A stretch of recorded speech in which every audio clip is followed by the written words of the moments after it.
welcome back to A Twinge of Twinge. My name is ChadChad.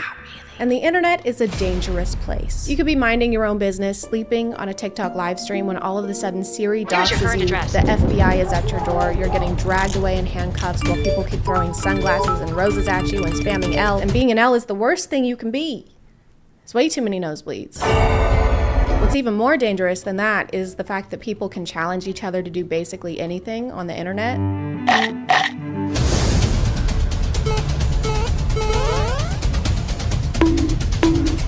Kind of like when someone dares you to do something as a kid and you go, no, I'm not gonna do that. And they go, why? Because you're scared? And you go, fine, I'll do it. And then you drink bananas and Sprite until you blow up. I think internet challenges started to become popular around 10 years ago. It's 2012. Everyone's ringtone is Gangnam Style. Your mom has died 5 times because you forgot to send that text message to 10 of your friends. And white people have just discovered spices and they're pumped. I mean, they are so excited that they're eating them by the spoonful.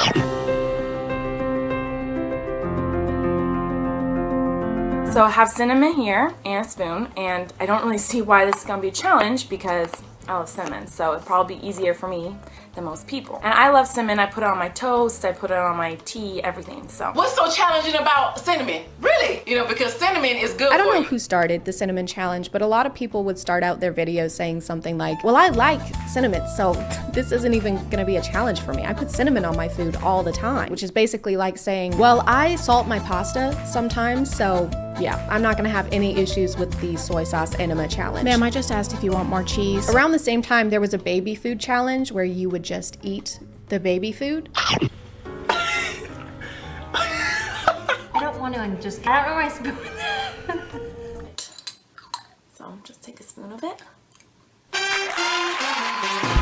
It's not like it's inedible, like it's made for babies, so you'll probably be okay. If you were a few years younger, this would just be a food review. Today I will be reviewing this baby food because I'm a baby and I shit my pants. Gonna be trying this one, and this is the flavor spaghetti. There was the Charlie challenge where you would communicate with a young ghost boy named Charlie.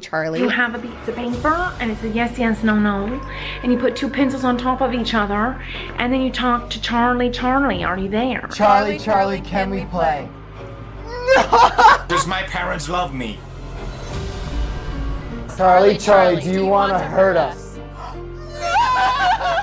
Oh my god! I don't know why his name is just a regular name twice. That's fucking stupid. Who does that? One of my favorite parts of internet challenges is how the news reports on them. Some challenges are really stupid and can get people hurt, obviously. Don't do those. But according to the news, if you do any kind of challenge, even the renegade, you will die.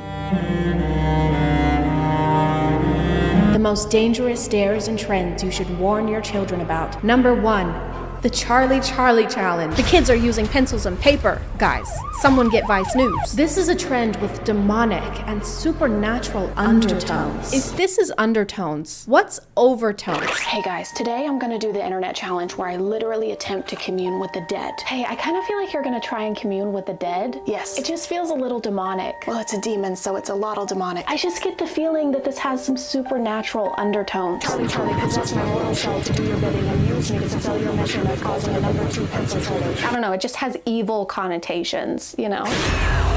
Understandably, people got bored of this and just eating things that you're already supposed to eat. So they moved on to destruction of property.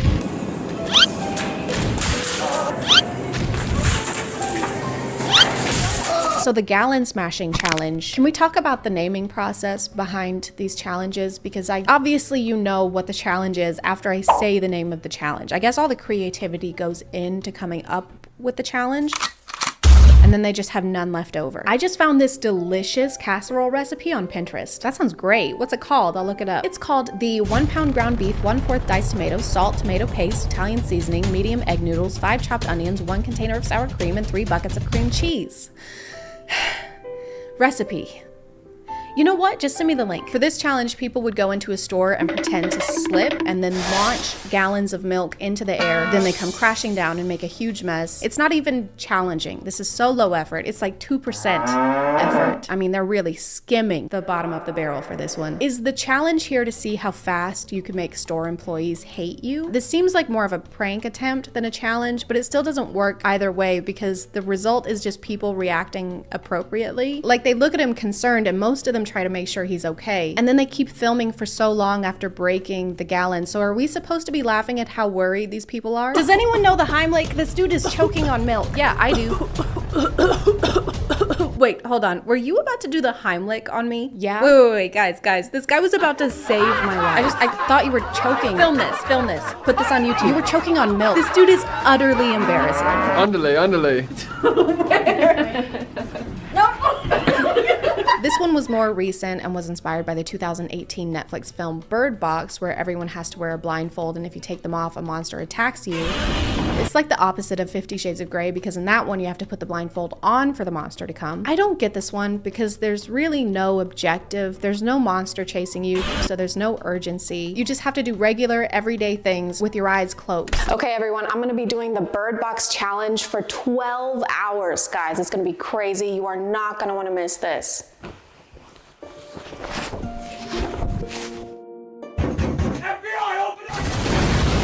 It's not a different day, I just got sour cream on my shirt. These were all kind of around before TikTok gained popularity, and then it did, and people realized that they could just do something they already want to do, but call it a challenge, and then it seems like someone else did it first, and you're just following a trend.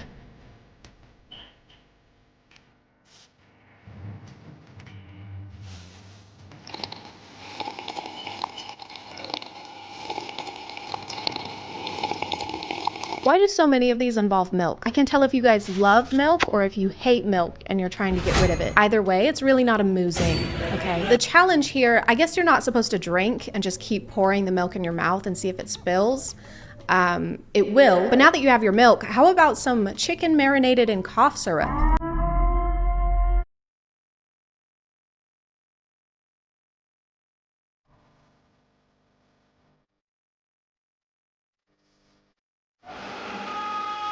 This is chicken for when you want to eat chicken and get the best sleep of your life. If you have to have poison control on the other line when you're trying out a new recipe, reconsider that recipe.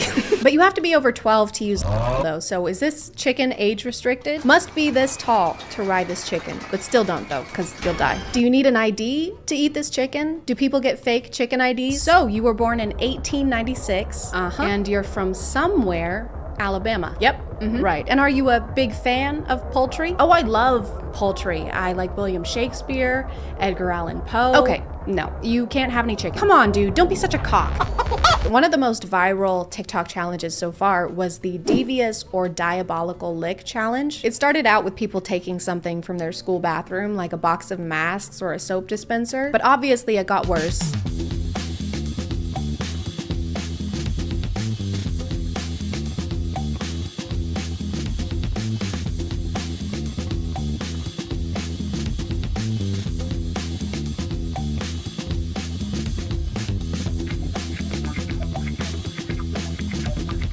Because people kept taking bigger and bigger things to try and one-up each other and be the best at stealing things, and then they enlisted the help of yellow Tic Tacs and overalls because I just realized that this is the plot of Despicable Me. Despicable Licks. Everyone got so caught up in this competition that they forgot the law exists and started stealing things even outside of school, like traffic lights and car doors.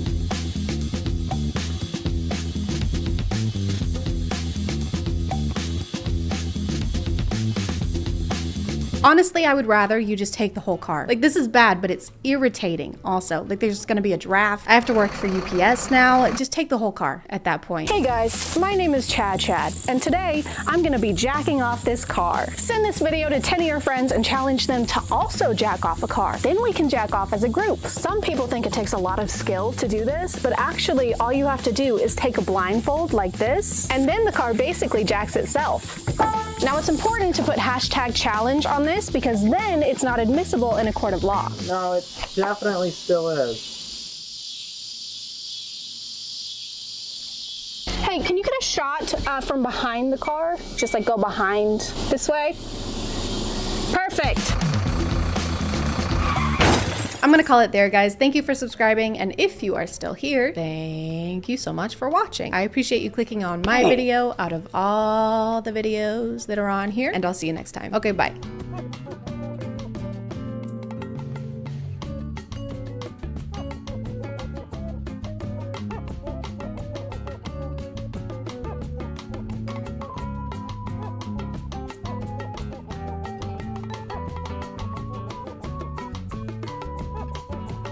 Hey guys, and welcome back to My name is ChadChad. Not really. And today we're going to talk about women. What are they? How are they? Why are they?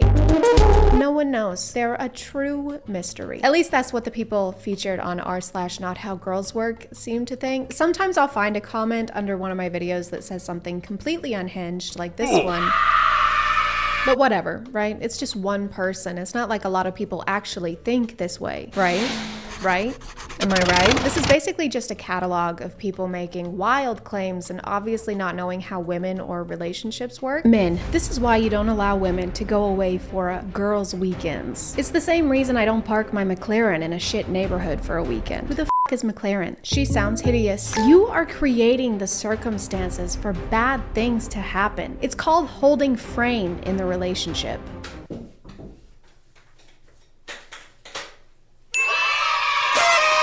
Why am I doing this? Some women will call you insecure or controlling, but it's not. It is, and we will. If she is unwilling to enter your frame and live within your boundaries, then let her go. Is frame like a metaphor for exploring each other's bodies? Are you willing to enter my frame now? Oh yeah, I'm gonna enter your frame.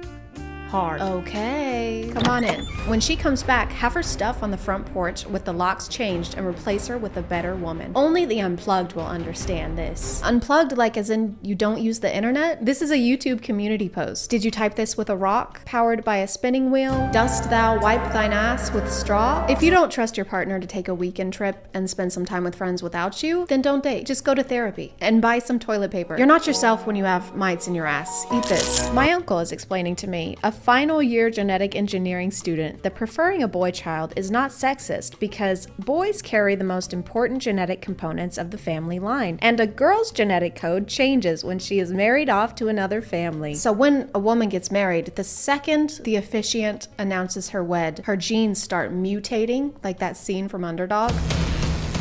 Can you imagine explaining genetics to a genetic engineering student? I don't even know what engineers do most of the time because I'm not an engineer, because I'm stupid. But I do know that if someone is an engineering student in a thing, I'm probably not going to try and explain that thing to them. If you're studying aerodynamics and tell me that that just means you know how to shoot a bow really, really well, I will believe you. For every new dick that enters her, she ages 6 months more, meaning the more dicks that enter her, the more older she gets. That explains why some females in their early 20s don't even look their age. They look like they're in their late 20s to early 30s. Women in their 20s? Women in their late 20s? There's no way that this person actually exists with these thoughts in their head. This sounds like something that people would have said during the Salem witch trials. For every new dick that doth enter a woman, she gains a new evil power. Jedediah, is this because I called you short? She must face trial again. I will now light you on fire. If you catch flame, you're guilty. What if I don't catch flame? Then that is an evil power and you're guilty. That seems fair.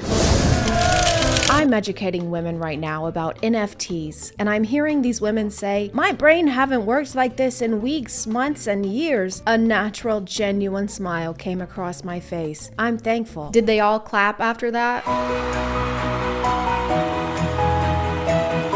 A natural, genuine smile came across my face. Why? They just told you that their brain hasn't worked in years. You need to call them an ambulance. He says women plural, so was this like a conference where he did this? Like a congregation of women? Has your brain not worked for weeks, months, or even years because you're just a silly woman? Come to my invite-only conference, NFTs for Dummies. I mean women. We take the woe out of woman. It's not ridiculous. Women are meant to be mothers naturally. It's a nature thing. Animals reproduce always, unless humans intervene. Do you never hear a cat say, no, not me, I'm going to be a mouse chaser. Can't have kittens. Animals also eat their own though. Unless you're living in a lean-to in sub-zero temperatures with pine needle flip-flops, I don't think it's a nature thing really applies. If a woman has a perfectly healthy vagina, she will need and desire to be a mother at one point in her life unless she has been brainwashed to think and feel otherwise. Me. So in this analogy, when the cat says that she doesn't want to have kittens, she wants to chase mice, that's a bad thing. So do you think that only male cats should chase mice? In your ideal world, the male cat wakes up at the crack of dawn, grabs his briefcase, kisses the wife goodbye. She stays home and gives birth to a new litter every day with her perfectly healthy vagina. So basically you think the world should function like if the Cats musical met The Handmaid's Tale. 4'11 to 5'3.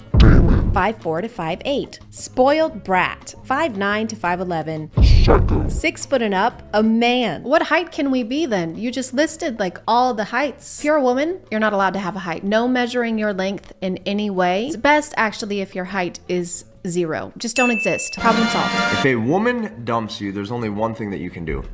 All you can do is you just need to look at her and you say, okay. She instantly second guesses herself. What she's hoping, she's praying for, what she actually thinks happen is that you will get in a reactive state and you will get emotional. I don't know what it is with these self-proclaimed experts or like the people from the Girl Facts video that I did, but their solution to everything is just don't listen to women because they don't know what they want. You know what they want better than they know what they want, so just do whatever you want them to want. For many times, this is a massive test, and when you pass this test by just saying, okay, all right, leave then, when you're able to do that, I have watched women break down in tears and say, I was just kidding, I was just testing, I'm sorry. You should say okay if a woman says she wants to break up with you, because it means she wants to break up with you, and not that she's testing you in most cases. This kind of sounds like someone in 7th grade trying to convince me that they broke up with their girlfriend and not the other way around. I mean, I broke up with her, you know. Oh, I'm so sorry. She did say she wanted to break up with me first. Oh, okay. But it was just a test. I mean, she didn't really want to break up with me. So you guys are back together? No.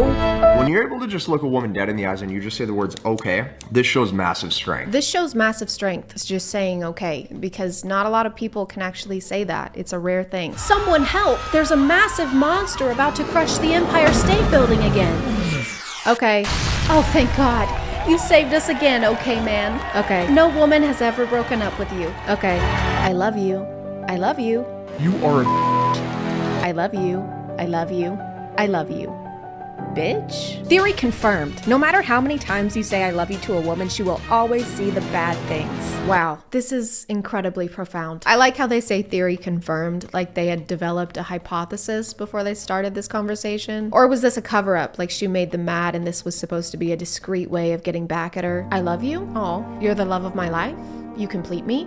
I fucking hate you, and I want to spend eternity by your side. Excuse me? See, this is why I never say nice things to you. There's a lot of science jargon here, which is strange because most of these people seem like they've never cracked a book. I think it's because they don't have any personal experience with these things, so they try to convince everyone they know what they're talking about by using really complicated words. So as opposed to saying something like women are sluts, they plug it into thesaurus.com. Not to pontificate, but the female gender and their promiscuous habits are irregardlessly taking away from their pulchritudinous appeal. This ubiquitous cacophony must be supercalifragilisticexpialidocious. Men, women are always evaluating your masculinity like a radar sending waves. They are observing you, even from a distance, as to what kind of man you are. Play along to your advantage. This one's actually true. Women are all beluga whales and use echolocation to find mates.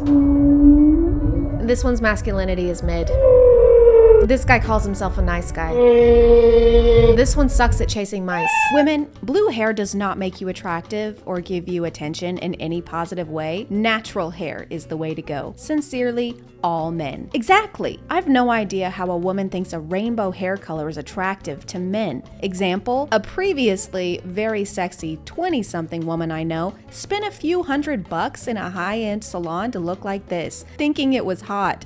Many women don't understand. male sexual attraction. I don't know why so many people in this thread are against dyed hair. There's another one here. Not all women are attracted to men, and not every choice is made with the sole purpose of attracting men. Even if it was, I don't think that women with colored hair would date someone who tells them it's unattractive. That's usually not a good sign of compatibility. It's like they think women wake up in the mornings and our first thought is, how can I attract as many men as possible today? Today I woke up and went for a stroll in the forest. No husband will want a wife who wastes time on things like social media and education. I took a shower and got ready for my studies in child rearing and bread kneading. No makeup, of course, except for concealer, foundation, setting powder, neutral eyeshadow, blush, lip tint, mascara, and setting spray. Natural beauty only. Then I read for a short time and waited for my future husband to find me. Didst thou say short? Oh no, I said I read. She must face trial. What the fuck? I'm gonna call it there, guys. Thank you for subscribing, and if you are still here, thank you so much for watching. I appreciate you clicking on my video out of all the videos that are on here, and I'll see you next time. Okay, bye.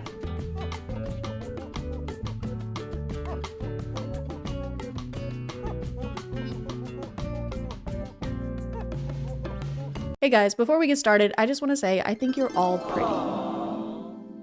pretty ugly. Ew, ew, ew, ew. This has been a reenactment of what the internet is constantly telling us all the time. You really can't open TikTok without seeing an endless amount of morning routines, nighttime routines, workout routines, 5 to 9 after my 9 to 5 routines. Because if there's one thing I need, it's to feel like I'm being unproductive in both my professional life and my personal one. I'm failing around the clock. Yeah. The internet just makes us feel like there is always something we could be improving, like how the inside of your fridge looks, or how the outside of you looks. And I'm going to hold your hand when I say this. If you look ugly, if you look crazy, that's all on you, baby. Over the past few years, I feel like beauty routines have gone from don't forget to wear your SPF to don't forget your 2-hour nightly beauty routine that involves lasers, literally lasers. So I just finished applying this serum and then I harness the full concentrated power of the sun. The more influencers we have, the more beauty trends we have, and the more beauty trends we have, the more I want to scream. We also have TikTok Shop now, which incentivizes influencers to promote an endless amount of skincare products, which as a result incentivizes them to have an endless skincare routine. But even that's not enough anymore. Your 2-hour nighttime routine, that's rookie stuff, because now your routine needs to last all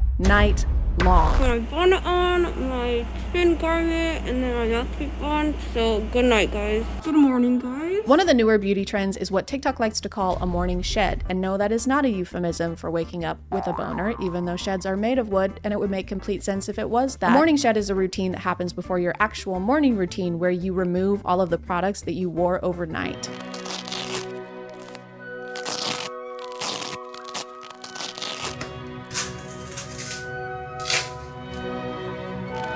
The general rule of thumb seems to be every inch of your skin needs to be covered with something. Your pores shouldn't be allowed to breathe.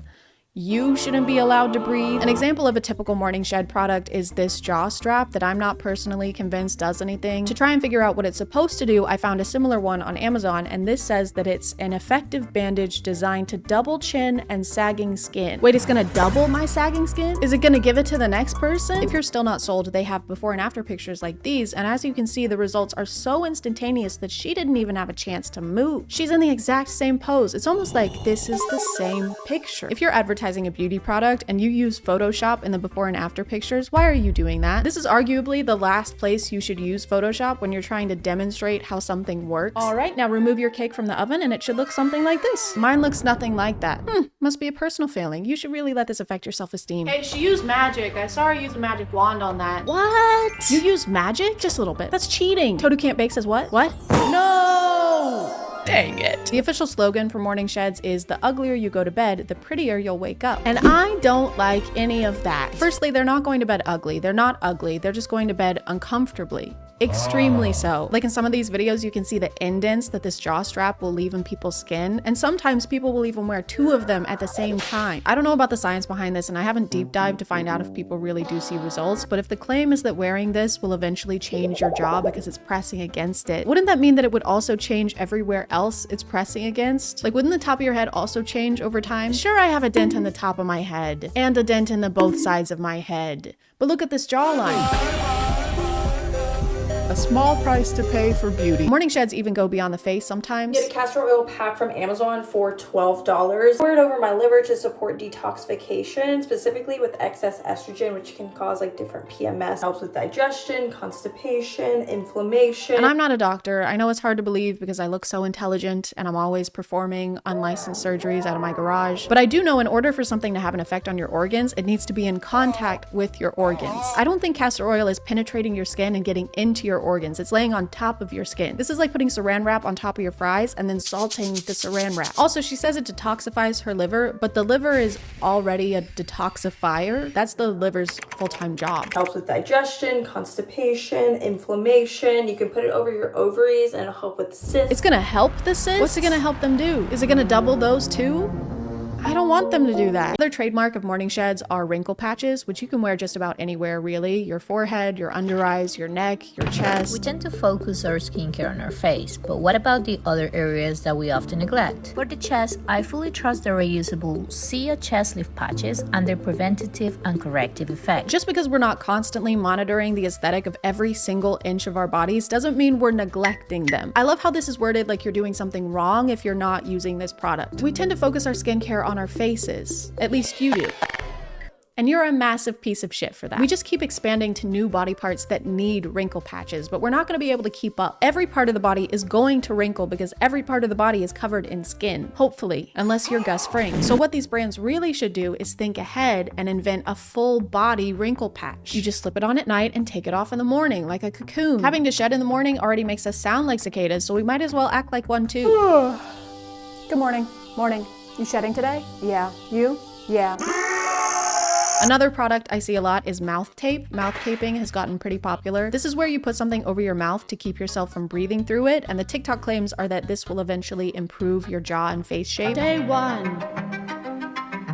Day 30. Whoa, that's a crazy transformation. And you're telling me all I have to do is wear this brand's mouth tape and wear the exact same shirt and earrings for 30 days straight and do my eyeliner the exact same way that I did in the before picture and have some red spots on my chin where I just got chin filler and then that's it and that's all I have to do? Mouth breathing at night makes you ugly. It also affects your posture. It causes poor oral health. It even affects your central nervous system that runs down your spine. Hey, what's wrong with having this nose and chin? Could you just explain why this nose is better than this nose, please? Can you let us know why the bigger nose is bad with using your words, please? Also, were these listed in order of importance? Because some of them sound way worse than others. Breathing through your mouth will make you look a little different.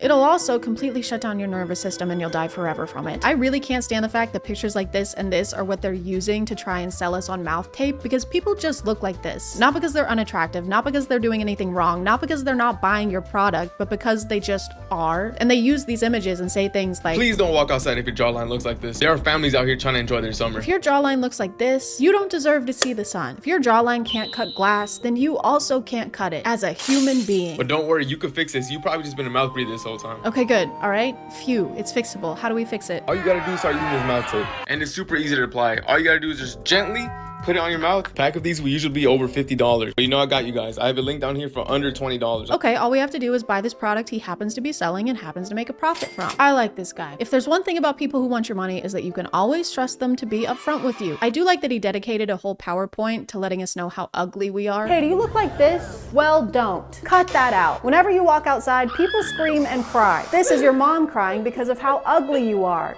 This is your girlfriend crying. This is your dog crying. This is good for mouth breathers so you don't look like this. I used to look like this and now I do not because I use mouth tape and I also use the chin garment or like the neck strap, whatever. But if you sleep with your mouth open, that's probably what you look like. And it helps you sleep with your mouth closed and also helps you It doesn't help you breathe through your mouth. It makes you. You have no other option. Unless you're using like mesh tape, this is taking away your backup oxygen supply. As someone with asthma, if I take my mouth while sleeping, I would have the best sleep of my life. Because it would be the last sleep of my life. Saying mouth tape helps you breathe through your nose is like saying the cannon helps you walk the plank. What else are you supposed to do? It really seems like they're throwing everything at the wall because suddenly everything can be linked back to not using mouth tape. Did you also know that mouth breathing has been linked to a ton of health conditions, including anxiety, depression, sleep apnea, insomnia, high blood pressure, heart failure?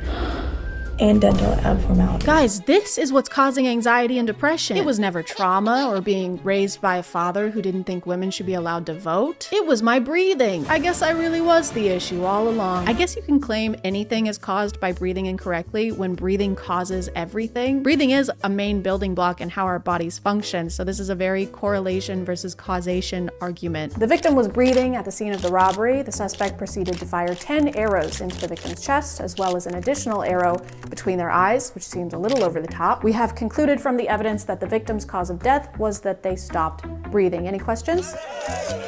Yes. Would you like to keep the murder or double it and give it to the next person? Double it. Great. I should mention that almost all of the videos that talk about mouth taping are sponsored by mouth tape. If you search mouth tape on TikTok, you'll have to scroll forever to find a single video where the creator doesn't earn commission somehow. And that's probably because these mouth tape pieces cost literal pennies to manufacture. So this is the ideal product for TikTok shop owners. There's a big profit margin and they can make it even bigger by going on TikTok and giving people new insecurities until they use the product.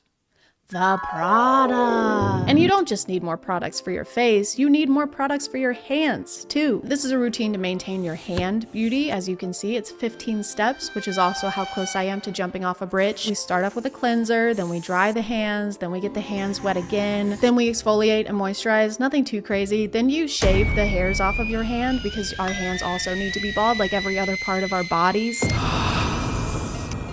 Looking at all of these has made me pretty tired, so I should try and get a really good rest, and the only way to do that is by following all of the steps in these videos. Okay guys, it's 11:14. Zoom in on the time, show what time it is. We're not lying, we're not freaking lying. And guys, because I'm an old woman, that means that it is time to get ready for bed. A little spit on that. This is everything we need for our morning shed routine. We'll just do a quick little haul. This is a Hydro Boost Hydrating Hydrogel Mask. It's 100% hydrogel mask. Leave skin supple and hydrated. I don't like the word supple. It says leave on for 15 to 30 minutes, so I think if we leave it on for about 8 hours, that should be fine. Can't forget the lips. This is a vegan collagen lip mask, moisturized and plump, made with wild cherries panthenol. I do leave for a trip the day after tomorrow, and if I wake up with just rashes and irritation all over my face, it's gonna be really cool for me. This looks like a really small bra. This looks like you put boobs in it. And last but not least, don't forget the hands. The hands need to be beautiful and youthful and bald. And you know what? I decided, why stop there? Why not take it a step further? A step, because it's feet. For severely dry skin, I don't have that. And last but not least, we have our mouth tape. Now, I tried to buy mouth tape that was kind of like a mesh so that I could survive the night. And as you can see, that's not mesh. All right, that's the haul. Now it's time to put the haul on my face and my hands and my feet. Head, shoulders, something, knees and toes. What are the words? Head. So no head? Head. Alexa, play Baby by Justin Bieber. Alexa, play Beethoven's Fifth Symphony.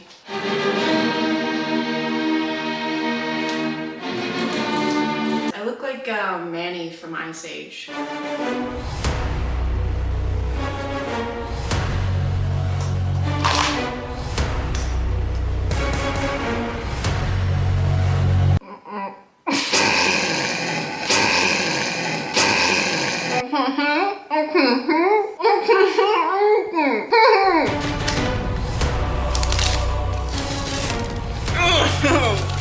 I can't get the other one. I got it very easy. Don't show my feet.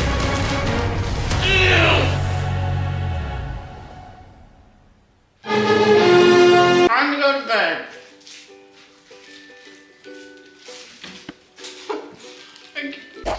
Ow! After all that hard work, I was ready to pass out, but I couldn't pass out because I was so incredibly uncomfortable. I couldn't find a single position where the wrinkle patches weren't stabbing into my skin or the official jaw strap product wasn't choking me out. The mouth tape was specifically uncomfortable. I'm not sure what was causing it, but my lips burned. They burned really, really bad. I tried to ignore it as long as I could by imagining how sharp my jawline would be if I just pushed through the pain, but I was just too weak and beta-minded. I've been trying to fall asleep, but I can't fall asleep. My upper lip was burning, and I don't think I should leave it for the rest of the night. Even though I was exhausted, I ended up tossing and turning until 3 in the morning, meaning I got about 3 hours of blissful beauty sleep. I'm so uncomfortable, I can't sleep. This better make me so fucking hot.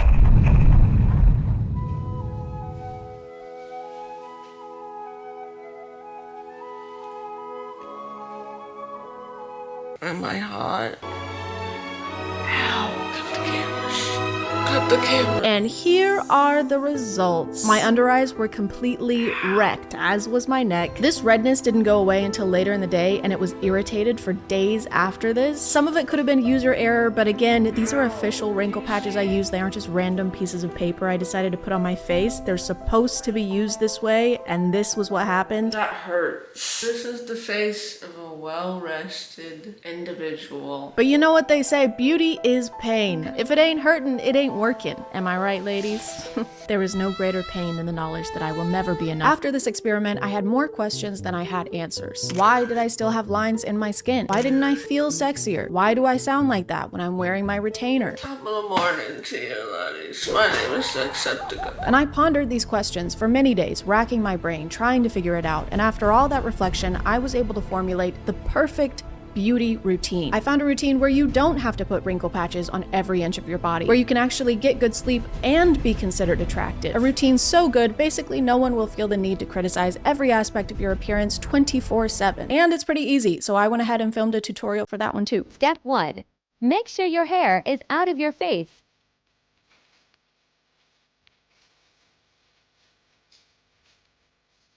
Step 2. Be a fucking man.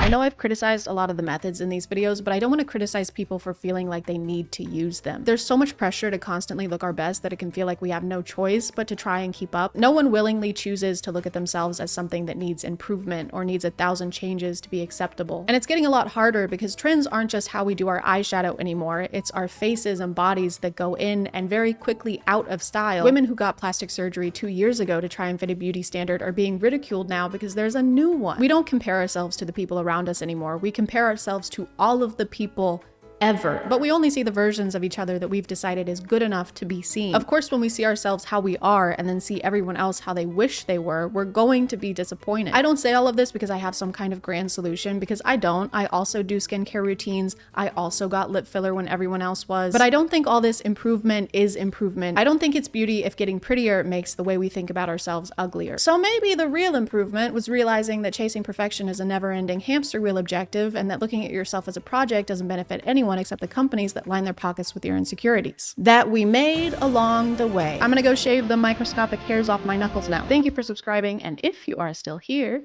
thank you so much for watching. I appreciate you clicking on my video out of all the videos that are on here. I hit myself really hard, and I'll see you guys next time. Okay, bye.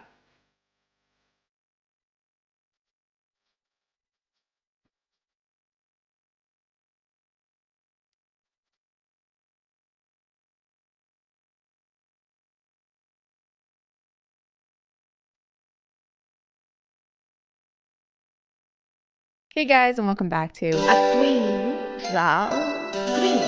My name is ChadChad. And I found another really cool alpha podcast.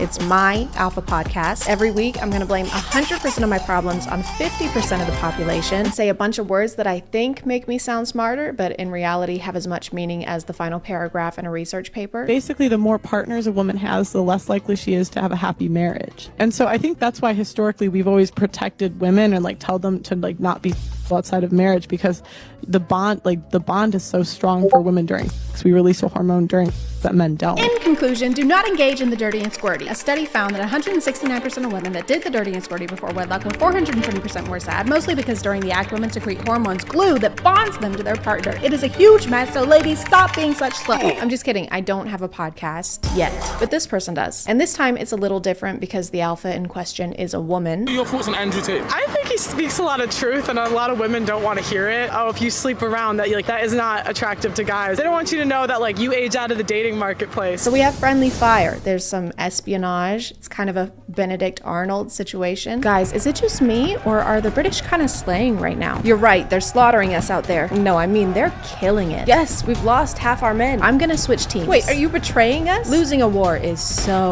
beta. I've been shot 5 times. I'm not gonna be on the same side as a bunch of soy boys.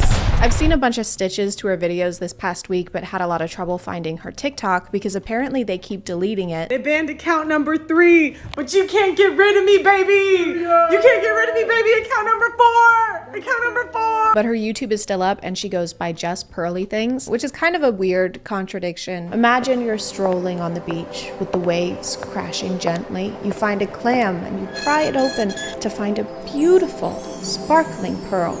And then it starts spewing misogyny at you. You would look so much better if you smiled more. Don't be such a beach. The reason that I think feminism is a hate group is because oftentimes the things that they advocate for are at the cost of men. I saw a lot of people this week labeling her as a pick-me. And to everyone calling me a pick-me, I'd rather be a pick-me than a skip-me. So yeah. If you want to call me a pick-me, call me a pick-me. Bye. Which, if you don't know what that means, it's basically a woman who tries to separate herself and make it clear that she's not like other girls. Because other girls suck. They wear short skirts, I wear t-shirts. And then they say mean things to me, like you can't only wear t-shirts and your genitals are showing. Like, what? If you'll look at these titles, most of them reference modern women a lot and in a negative way. Because as we all know, modern women want rights and stuff, and that's bad. Modern women blame everyone but themselves. Modern women cannot be helped. These women put men in jeopardy. Just come with me right over here. Where are you taking me? In jeopardy. What is jeopardy? Correct. The only women we like are old-fashioned ones that don't show their ankles and churn butter. She wears long skirts. I wear long skirts because it's 1775. T-shirts haven't been invented yet. In all of our other alpha podcasts, there's usually one who does all the talking, and then there's the other guy who's mostly there to just agree with everything the other one says. You know, like a true alpha. Yeah. Pearl is kind of different because she's the one who mediates this podcast, but she still manages to be a yes person somehow. That whether a boy or girl, it's 100% your responsibility what happens in your life. I think it's more on the girl because we have more power. Right. We have more power than men do in every instance. But it doesn't, but no. Okay. That's terrible. No, sorry, you're right, actually. You're correct. She'll say something and then look around waiting for everyone else to agree and encourage her to go on. It's like a handshake. and that's what I mean. Kind of like a child who forgot their lines at a Christmas play. And on that night, there were 3 wise men. There were 3 wise men. And then Mary gave birth to baby Jesus. Good, yes, go on. And because Mary got pregnant out of wedlock, You're doing great. she has 0 societal value because men don't want females with a body count. I'm so proud of you. We do need men, though. We do. We don't need them. We do. Who do you call to get your car fixed? A man or a woman? So I fix my own car. Only men can be mechanics, everyone. Sorry. Just do a woman job, like read from iPad or be named after slimy thing a mollusk makes. I can do. I'm motor mechanics. Your power supply. Who runs it? Who runs the infrastructure of society? Men or women? So essentially, what she's saying is that we need the patriarchy because the patriarchy said we need the patriarchy, guys. And I mean, look at him. He seems trustworthy. Put the rights in the bag. Who runs the infrastructure of society? Men or women? We know who's in charge of more things and who has been historically. That's kind of the problem. Just because you're named after the byproduct of an oyster doesn't mean you have to have the same thought process as one. Pearl initially blew up because of this TikTok, which I'm going to put a big old warning and timestamp over because if you don't want to watch this garbage, I don't blame you. Name one girl that looks good at 300 pounds. I don't know what 300 pounds is. Do you think you want to keep them fat so you don't have to compete with them? Ooh. Lucky for you, there's a lot of girls plumping themselves up right now. I'm motivating them to get on the treadmill. Look at it. If you love someone, you tell them the truth. So not only is she an adult iPad kid, she's also a fat-phobic adult iPad kid. I'm going to be talking about Whale Attack Part 2 for talking about whales. And you're still a whale. Like, I can't. She refers to plus-size people as whales multiple times on her account because she just cannot stop thinking about the ocean. It's ingrained in her gastropod brain. She hasn't had a Krabby Patty in years, guys. Cut her some slack. She's homesick.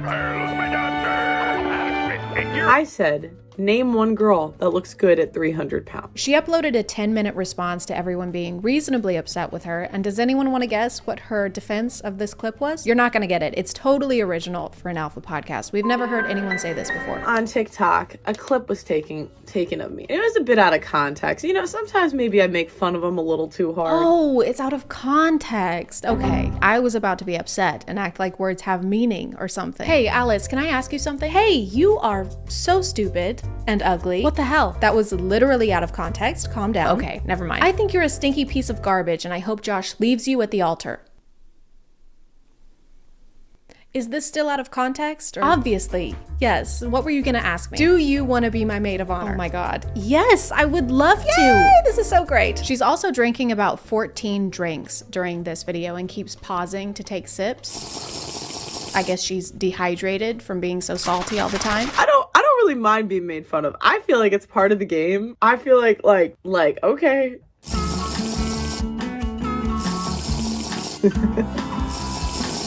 I don't know if they're supposed to make this seem like more of a casual little vlog, but it's not translating that way. I know you're all insulting me because I insulted you first, but I could not care less.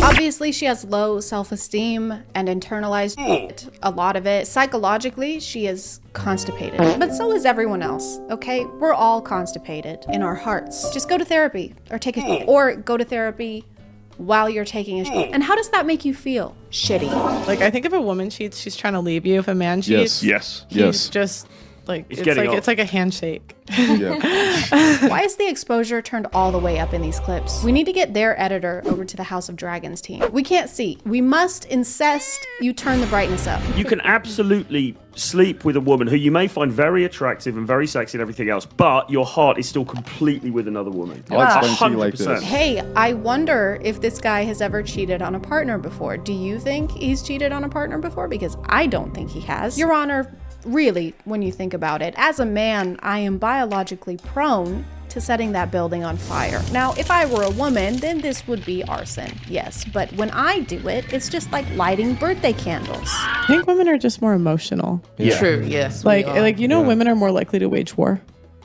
To do what? To do what? To wage war. How are there statistics for things that haven't happened, Pearl? You can't just be like, well, I know this technically hasn't happened, but if it did, this is definitively how it would. Like percentage-wise. Like I know more men have because more men have been in power, but women are actually more likely to do it when they're in power. What percentages? You can't just scientifically back a hypothetical. Let's take your theory and apply it to this diagram here. So first, identify the problem, women, obviously. Number 2, collect data. This one's a little difficult because you don't fucking have any. And 3, create a hypothesis. So, do women start wars? Have women worn wars? Venville women wear wars. Like, I feel like a lot of problems would be solved if we got rid of birth control and social media. What do you think is the biggest challenge for women when it comes to social media and what they see on a daily basis? I think it inflates like women's ego. So like, I think a lot of times we think we're hotter than we are. I don't know if they don't have Wi-Fi in Bikini Bottom, but this is famously the opposite effect of social media. Are you saying that you scroll through Instagram just thinking to yourself, you know, I was feeling pretty self-conscious, but now that I've seen all of these unattainable beauty standards, I'm feeling a lot better. I think it inflates like women's ego. No matter what they're saying, they use this same sad piano track in the background of every YouTube short. I think that modern women are impacted and influenced. And they don't even pay for it. You can hear the watermark playing over and over and over. Influenced it's influenced. You guys can afford 21,000 microphones, but not a single copyright-free track. Women can camouflage their entire bodies like chameleons, and they communicate with satellite dishes that pop out of their... And if you don't believe me, I'm gonna repeat the same thing, but with Piano Sonata number 9 in F major. Women can camouflage their entire bodies. The modern woman is a walking contradiction. Generally narcissists, and they are the first women in, I think, probably most of history that they tend to destroy what they love and chase what they hate. Are we certain that you're describing women and not one of the villains from Scooby-Doo? And I would have gotten away with it too if it wasn't for those meddling alphas with their Shure SM7Bs. Thank you. They have a number of things they want, but generally I think the modern woman doesn't want to love. I think the modern woman wants to feel more than anything. She doesn't want to love, she wants to feel, because love isn't a feeling anymore, I guess. I like how they talk about women as if they're an entirely different species. Even Pearl, they act like they have women in glass cages that they've been studying. Test subject 3008 is still maintaining the sleep schedule of an anxious barn owl. Subject constantly complains about recurring sharp pain in random parts of body, but would rather tempt death than drive to a doctor's office. Subject also continues to eat a bowl of birth control and milk every morning while reciting some sort of ritualistic chant.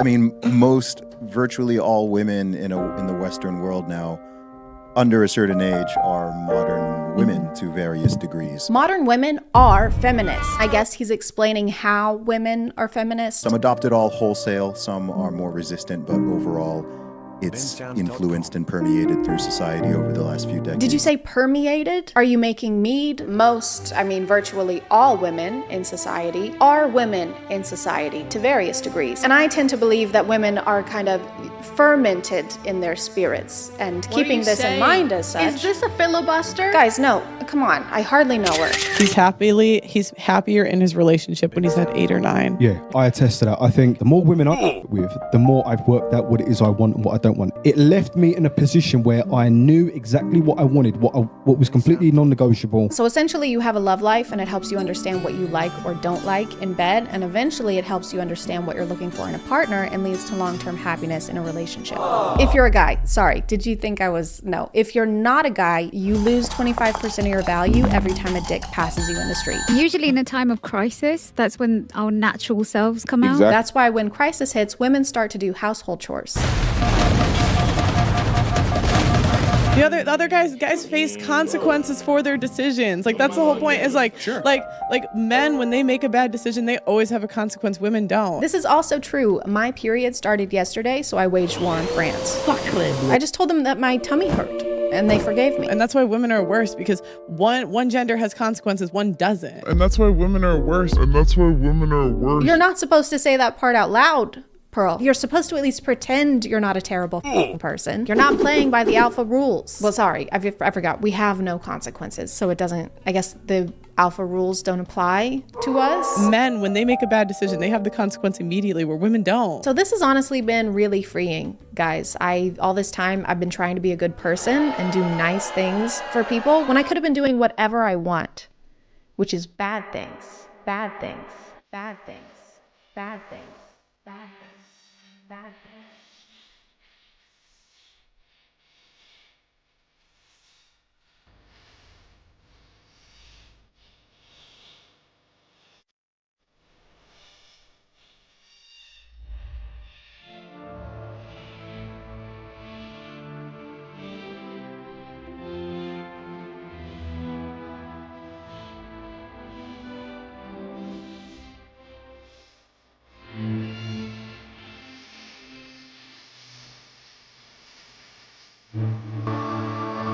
I'm gonna call it there, guys. Thank you for subscribing, and if you are still here, thank you so much for watching. I appreciate you clicking on my video out of all the videos that are on here, and I'll see you next time. Okay, bye.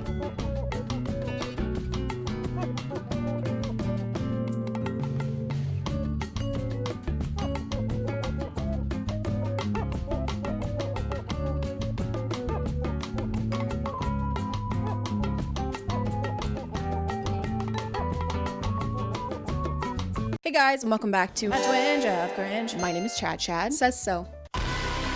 right there. Must be true. And do you remember this guy? I remember him.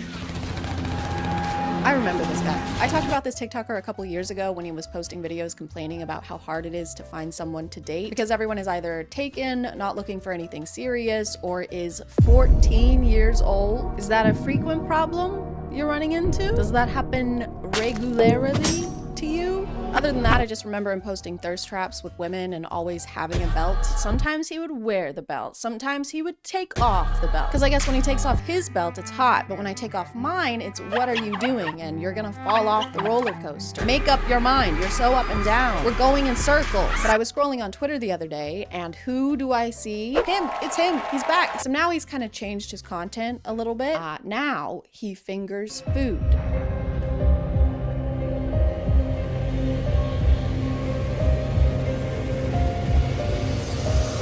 Time just flies, doesn't it? One day you're hanging out with pretty women and doing TikTok dances, and then the next you're giving yourself salmonella poisoning. Salmonella or salmonella? All I know is it makes you poop a lot. It makes you poop a bunch of times all over the place. You don't want it. That's all I know about it. You don't want it. You can't put your fingers into your mouth after they were just inside an uncooked chicken, okay? When they said raw dogging, they didn't mean your partner actually needs to be raw. It's just a saying. While he's preparing the chicken, he ties its wings together with what looks like a hair tie. Not just its legs, which you're supposed to do. I think it's called a truss, but the wings too. And I'm pretty sure there's no reason to do that. I don't know much about preparing a chicken, but I did consult an expert, which means that I'm right. Just agree with everything that I say, okay? All right. So in your professional opinion, you're not supposed to, if the truss is only supposed to go on the feet, not the wings, it's just the legs. That's correct. In his older videos, he would use hair ties to put women's hands together in a seductive kind of way. So I guess he just likes tying chicks up, which in this case kind of feels like adding insult to injury, because imagine dying not just so you can be cooked like this, but also subjected to BDSM. Wow, this looks delicious. Thank you. These handcuffs? Are these handcuffs in the chicken? She was a very, very bad girl. That is a choking hazard. That is what she said. It seems like he's trying to incorporate the sexy cooking trend as one of his regular things. Now Mr. Lover. Girl. Which is just something that we do not need more of. That trend is becoming such an epidemic that it's actually making me a misogynist. I agree. Women belong in the kitchen, not men. Do not let them in there. Do not let them cook. He does your typical moves like mixing things with his hands or slapping dough, but he adds a personal touch by using his fingers to mix egg whites and then showing them to us and pulling them apart.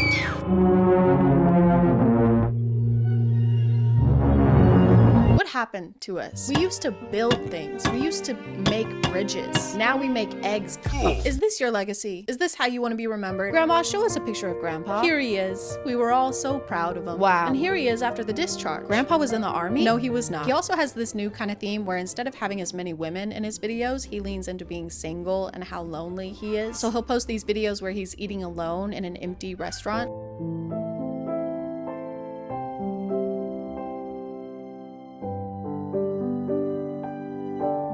Maybe the restaurant wouldn't be so empty if they hadn't seen how you made that food. Maybe you wouldn't be alone if you just stopped humping the air. You don't have to be a crepe to make a crepe. Even the crepe is uncomfortable. I'm made of dough. What the hell am I doing here? He does the elevator trend a lot, which is just a trend where TikTok guys film in an elevator.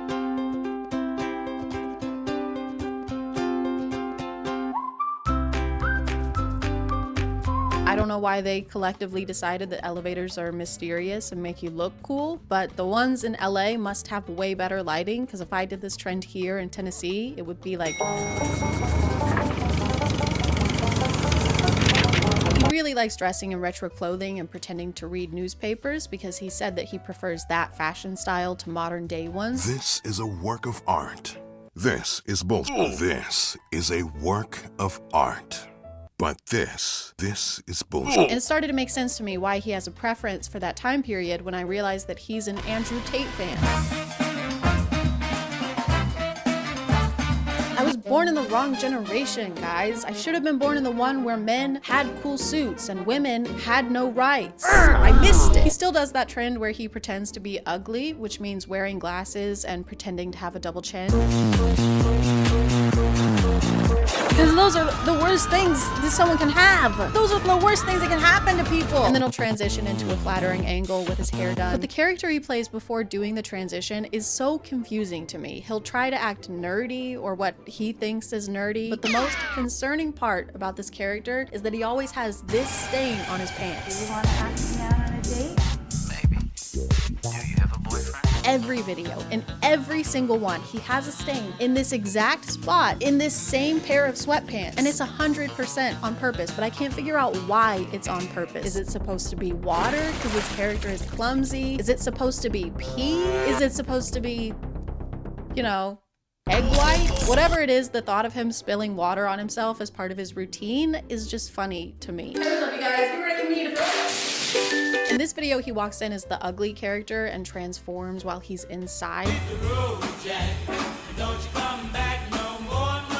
I've never understood why toothpicks are cool to have. It's a dental hygiene thing, so isn't using a toothpick basically flossing? I heard 9 out of 10 dentists love him. He has reduced risk of gum disease. The way he transforms inside the elevator makes me think of those superhero scenes where they run into a phone booth to change into their suit, except he just changes into a fedora. Help! Someone please help! That alien is huge and scary and it's wearing glasses and now it's even scarier. Stand back, everyone. It's me.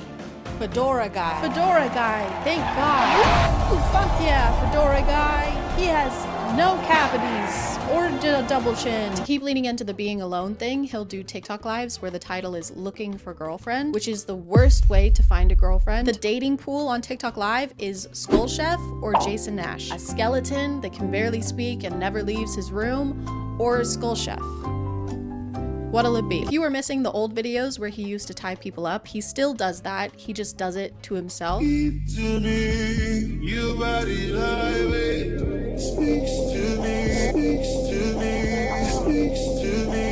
don't know if it's just supposed to be hot or if it's like a tutorial kind of thing to do to yourself when you're alone. Doesn't seem like it would be as much fun. It's kind of famously something that you need another person for.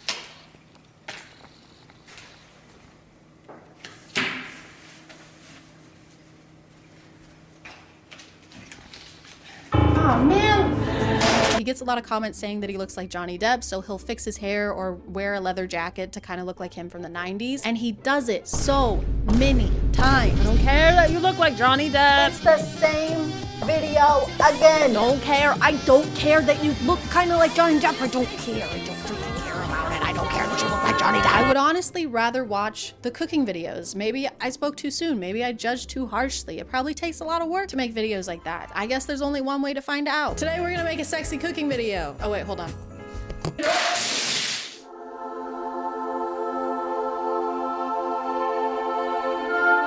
Today we're cooking an old family recipe. We're gonna bust this thing open. Step 1, massage icing pack. Do I cut a hole in the corner of this? Do I cut a hole in the corner of this? Insert the back panel of the house into the canal. I'll insert I'm gonna put it in the canal. I said I'm gonna put it in the canal. This is probably wrong. This feels wrong. This feels so wrong. No. Dry. This is taking too long. Oh my God. Whoever architected this was a freaking moron. We're gonna put the shingles on now.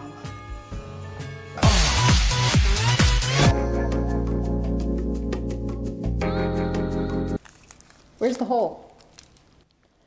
That's the first time I've said that. No.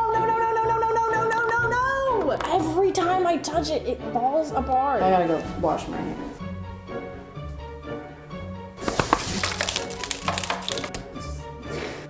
No, it looks good. It looks good. Done. Just like Grandma used to make it.